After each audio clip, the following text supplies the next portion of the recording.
Freight Efficiency with NACFE's Mike Roth and Friends. In episode 27, Greg Hintler, Managing Director of the Mobility House, joins me, where he shares his thoughts on the pace of change in the electric truck space, the Mobility House's role in bringing charging infrastructure solutions to market, the importance of early and thorough planning for electric vehicles now and for the future, and why interoperability matters. He also explains vehicle-to-grid integration and why we should care about it. Today we have joining me Greg Hintler. He's the Managing Director of the Mobility House USA. This podcast is called Freight Efficiency with NACFE's Mike Roth and Friends. And so I always try to give the audience some insight as to kind of when we became friends. Do you recall how we became connected? Yeah, absolutely. I think the first time we met was 2018 at Verge, and you were presenting a TCO, a total cost of ownership calculator for electric trucks to help fleets better understand the impact of electrification. And I think around the same time, we also started working with a team at RMI, and one of the first things your colleague Lynn Daniels and John Kreitz were saying is, hey, Greg, if you're working on electrification, you really need to talk to Mike. And so we took that to heart and connected, and I think since then met at many industry events such as ACT Expo, the Advanced Clean Transportation Expo, and other big trade shows, and obviously lately just in virtual spaces. But hopefully that'll change soon again. Yeah, no, I'm glad you reminded me because, that was October 2018 when we published our medium duty report and got into the total cost of ownership. I mean, that's really hard to do, right? These trucks are so new, and we'll probably get into it in a half hour here, but these trucks are so new, and the industry's wanting some real confidence in the TCO, not just, we think you're going to save this, and we think it's going to cost this, and so it's kind of where we're at with electric trucks. And so, I'm glad you reminded me. And what particular did the Mobility House do with RMI around this space? We've worked with RMI to really better understand what is it that fleets need today and fleets need tomorrow as it relates to fleet electrification. What are their pain points when it comes to charging, and how might someone like us, the Mobility House, be able to support them? And RMI was a great thought partner along the way, and all of that work also influenced some of the reports that now came out. So, for instance, the report "Steep Climb Ahead" that was issued beginning of this year by Lynn Daniels and Chris Nelder, that includes some of those insights that we were able to capture together. Yeah, that reminds me, I've got both those gentlemen on my list to have a podcast to speak specific to the Steep Climb Ahead report. So you reminded me to go do that. So how did you personally get involved in this space? What was your background, and why are you doing this work? I've been with the Mobility House for a bit more than 3 years now. I decided to take on this opportunity to build out the U.S. business of the Mobility House because it allowed me to build on my experiences from previous endeavors. So, TMH, or Mobility House, sits on the intersection between the transportation and the energy industry, and those were the spaces that I've been passionate about for a long time. Going way back, I grew up in rural Bavaria, close to the Alps, and even as a child was able to see glaciers disappearing and other impacts of climate change. So pretty early on in my life, I made the decision to dedicate my life to mitigating climate change. And for me, that was early on working in reforestation, and then transitioned into the energy space. And as I was working in the energy space, I was doing lots of analysis on the power sector, and greenhouse gas emissions in the space, saw those really declining. But at the same time, in the transportation sector, we started seeing rising emissions. And by 2016, 2017, transportation emissions had surpassed emissions in the power sector. And so that's when I decided, hey, maybe I should make a transition into the transportation space. Maybe that's where we need the most boots on the ground. And so I ended up at Mercedes-Benz and their R&D team in Silicon Valley. And from there, I made the transition to the Mobility House, where we now have the vision to create both a zero emission energy future, but also a zero emission transportation future. And we're doing that by building technology that enables fleets to charge in a way that's cost efficient for the owners, but also helps reduce emissions and benefits the power grid. So really bringing everything together that I care about.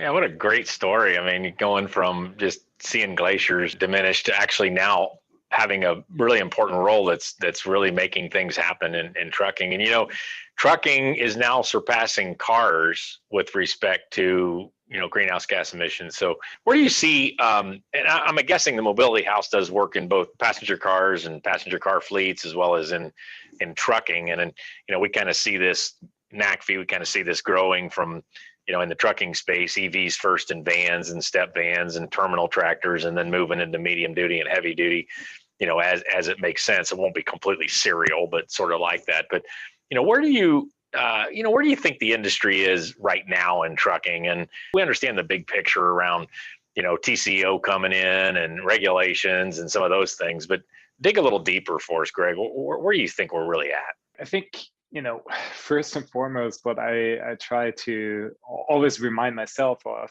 and others that I talk to in this space is that we're going to see some dramatic changes in the industry. And those changes will be much more dramatic and faster than everyone is predicting right now. And that's simply because the nature of technology transitions is such that they follow an S-curve. And we as humans are incredibly bad at conceptualizing and predicting exponential growth.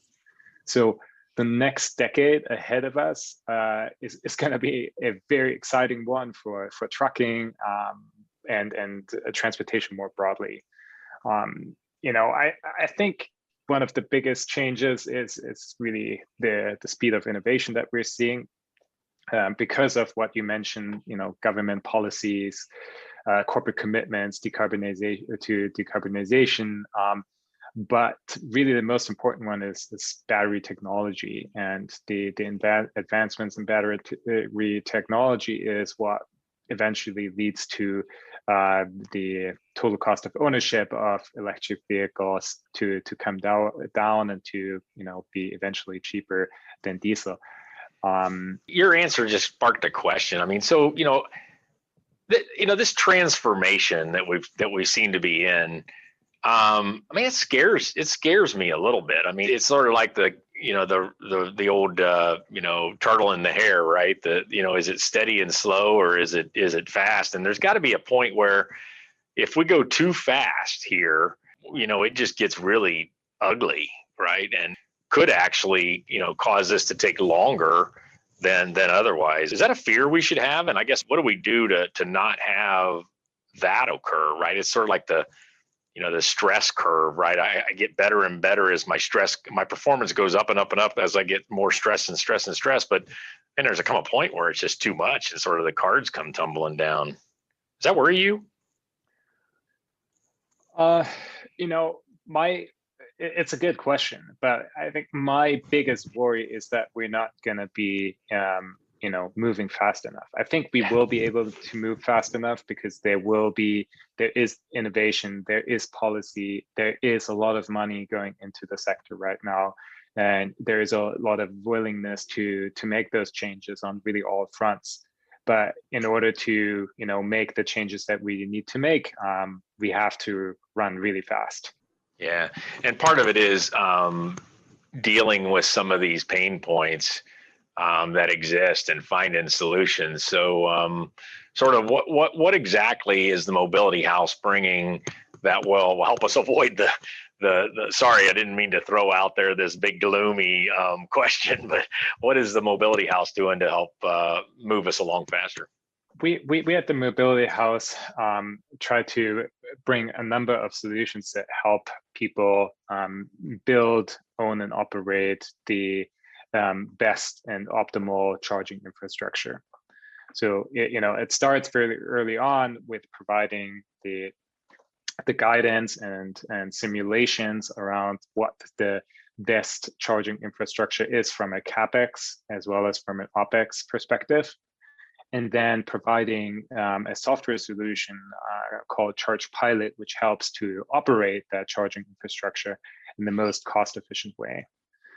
That's fascinating. So how do you deal with and right now I'm guessing a lot of this is depot based, right? Because I think we're in alignment that electrification of trucking will start first with depots where you charge the truck, it goes and does its entire day of work and comes back for another charge. And so do you tend to look at it in terms of electrifying the entire site, or is it just the first few trucks that they're bringing in, or somewhere in the middle? Or how do you approach that? Because some of these sites, it'll take a long time before they go completely 100% electric, maybe some others faster, but how are fleets asking you to get involved, and what do you in what sort of time frame are these analysis important in your mind? It's a fantastic question. I think especially as we're looking at scaling deployments of electric fleets, we have to look at certain topics that are particularly important to consider. One is really going back to some of my earlier points about that early and thorough planning process. That is becoming really pivotal because that thorough analysis allows you to right-size the charging infrastructure to determine the optimal charging strategy, depending on your vehicles or your fleet's duty cycle, the types of vehicles, the utility tariff that you have in the fleet, and save money in the long run. But these are topics that you need to consider today for your 10% of the fleet that you might electrify right now. But you also want to look ahead at what does my operation look like when we have 50, 75, 100% electric vehicles in the fleet. And you want to make those considerations early because it will save a lot of money in the long run. And there are things that you have to consider today to be prepared for the future. For instance, when it comes to interoperability, you want to make sure that you're putting in infrastructure and vehicles today that are interoperable with one another, that you have software, charging and energy management software that is interoperable with your chargers, that is interoperable with different chargers, that might be interoperable with other systems that you have already in place in your fleet, such as depot or fleet management systems. And then you might consider also, what are some ways you can further reduce costs and emissions while enhancing the resiliency of your fleet. That can be by, for instance, adding on-site generation, such as solar, or adding batteries or a microgrid to your system. And then, finally, and that's, where one of our big focus areas is as you're looking into the future, you want to consider how your fleet will be interacting with the grid to reduce the costs of charging and to potentially generate additional revenue sources for you. And all of that really falls on the umbrella of vehicle grid integration. So do we this has been on my mind a lot, and the NACFE electric truck team as well. So, sort of the question I have there is, and I think I've got my own answer now, but from smart people like you and others, but that do we know enough about what's coming for 50 to 75 to 100% of my fleet being electric in a particular location? And I think we kind of do. So my first thought was, well, we don't know what's coming, but we sort of know that, 150 to 350 to, megawatt charging. We know that, that solar, wind, batteries, those kinds of things. So we kind of know we don't know all the details yet, as you say, Greg, but we know sort of what the major sort of points are going to be. So we probably do know enough to be looking out into that time frame. But you did bring up, vehicle to grid integration and, VGI and all these new acronyms to learn and all that. So can you just give us, what do you mean by, or what's typically meant by vehicle to grid integration, and why is that something we should be thinking about now? So kind of educate me, and then why is it important and where are we headed? Yeah, vehicle grid integration, the GridWorks, one of the organizations in the space, an NGO that's working on vehicle grid integration, has defined VGI as the way how we drive electric while driving down the cost and emissions of the electric grid. So in vehicle grid integration includes, they say, managed charging and demand response use cases, V1G, so that's unidirectional charging. And then B, those are the use cases in which vehicle batteries discharge power back onto the grid. So that's V2G, so bidirectional energy flow. And to give you some examples here, so V1G, so the unidirectional flow of power, that's what we do when we respond to time of use tariffs. So when we control charging such that the fleet is charged at for instance, when the electricity is the cheapest. And that's something we and other companies are doing today. We're doing this with our software called Charge Pilot, that helps us that, for instance, controls also the charging at the largest transit fleet in Metro St. Louis, and that over 300 sites across the globe.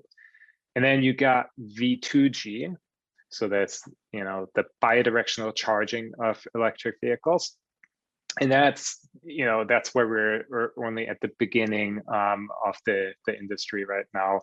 There are still some technology and policy challenges, but the idea here is that we can both charge a vehicle and discharge from the vehicle back onto the grid. And an example here is what we're doing in Porto Santo. Porto Santo, it's a small island in the middle of the Atlantic, and there we at the Mobility House, we charge vehicles on that island when there's a lot of renewable power being generated. So when the wind blows and the sun shines on the island, and then when there's a cloud going over the island and blocking the sun, or the wind ebbs off, that's when we put power back from the vehicles onto the grid to help stabilize the grid there. You asked, why should we care about this? Why should fleets today and trucking today, why should we care about this? And the general value proposition here is VGI helps stabilize the grid while also being able to add more renewables to the power. So it's a societal benefit. But for the fleet owner specifically, there are many benefits as well. So, there will be, schemes that allow vehicle owners to generate additional income through discharging when the demand is at its peak, for instance, on a system. And then it also provides backup power and resiliency options for a fleet or for a depot in situations where, for instance, in California, when you have power shutoffs or due to the wildfires, or as we've seen in last fall in Texas when there are cold spells.